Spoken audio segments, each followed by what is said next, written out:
Hey guys, Sean Bougie, surplusfundsriches.net. I want to go over a couple of things I've heard recently. Before I do, some of this is crazy. Before I do, remember, tonight, we're going to have a live question and answer webinar. All questions are welcome. Go to surplusfundsriches.net, click on webinars. You can sign up for that. It'll be 8 p.m. Eastern tonight, June the 8th, I believe it is, Thursday. All right? We're also having our sale. We only offer our programs 2 times per month, 2 days per month.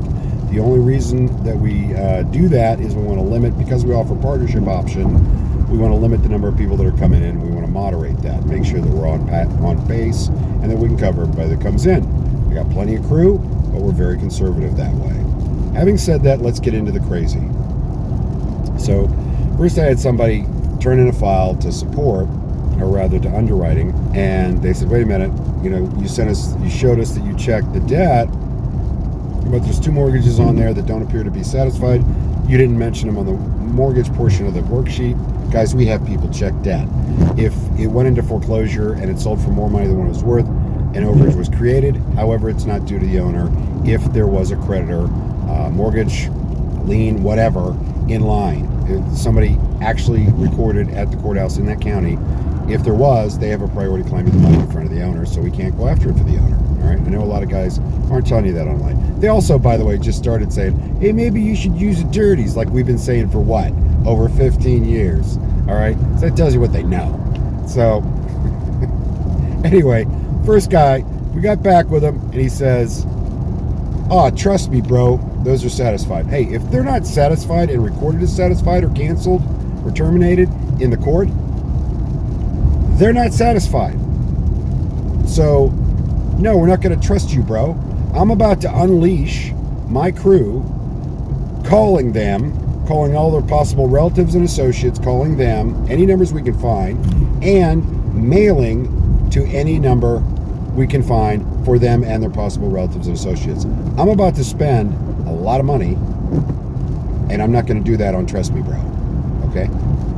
Second thing I heard, they said, Sean, I know this guy had a surplus because they only owed this much and this is what it sold for. I said, well, first of all, and this was somebody who wasn't a member, and they were calling me for pre-purchase questions on some of the programs. And I said, so how much of an overage do you think it is? This is 200. And I said, well, what was owed and what did it sell for? He goes, oh, I don't know what it sold for, but there was like 200 owed. It sold for it was worth 400. I said, what did it sell for? He goes, I don't know.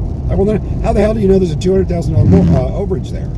Well, the Zillow says it was worth that much. You don't know if it sold for value. You don't know if the place was a shack. You don't know if anybody, you don't even know if it sold. You haven't done any research. It's not on value. The county can't pay people back the difference on Zillow value versus what was paid for it, or rather what was owed. They can't pay the difference of that. It's sales price versus what was owed. Plus, there may have been a secondary mortgage, a lien, something like that on it that's entitled to money instead. Okay? Gets better. Keeps getting better. We had somebody recently sign up, and she said, I'm finding these overage lists, but how do I do this with taxes since they don't foreclose? Jeff said, what are you looking at? She said, well, I've got a tax deed sale and it says there's an overage, but it can't be real because taxes, that's not a foreclosure. Yes, it is. A foreclosure, guys, can come from darn near, and it come from an individual lender, anybody that's a creditor, okay?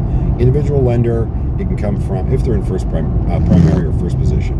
Individual lender, and by the way, secondary too. Corporate lender, okay, bank. It can come from a condo association, homeowners association, lien holders. When they perfect the lien, they can also foreclose on the property. A lot of people can foreclose, including the tax guy. He can foreclose. Another one I got along the same lines. He says, hey, how can there be an overage on tax sales? Because the county takes the property and then resells it. No, they don't. They for sale the property and take what they're owed, and the rest they have to get back.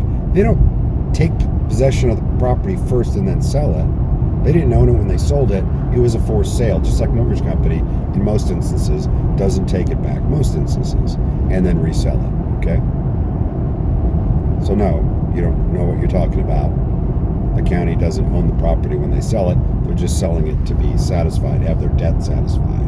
So that's how that works. Another one I got, Sean, I was going to turn in a file, but it said the name, unknown heirs, and some other people, so I figured they were dead.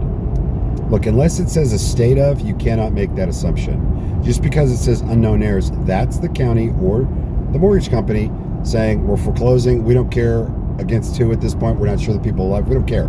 We're just foreclosing, we're going to mention anybody that may possibly have an interest in this property.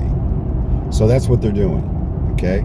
So unless it says the estate of, you cannot assume they're dead. Another one I got was, hey, Sean, I can't turn the file in because I can't find a mortgage. And it was a tax overage. I said, there's not always mortgages. He said, come on, you can't get a house for free. I'm like, no, some people buy homes cash, believe it or not. Some people inherit the home and it's paid off, okay? There's a lot of different scenarios here. Some people sold their house in New York back in the early 2000s when you could get $700,000 for a house and buy and have $300,000 in equity that you got, that you came out of that sale, and come down and buy a really nice house in North Carolina at that time for $300,000 cash. It does happen, guys.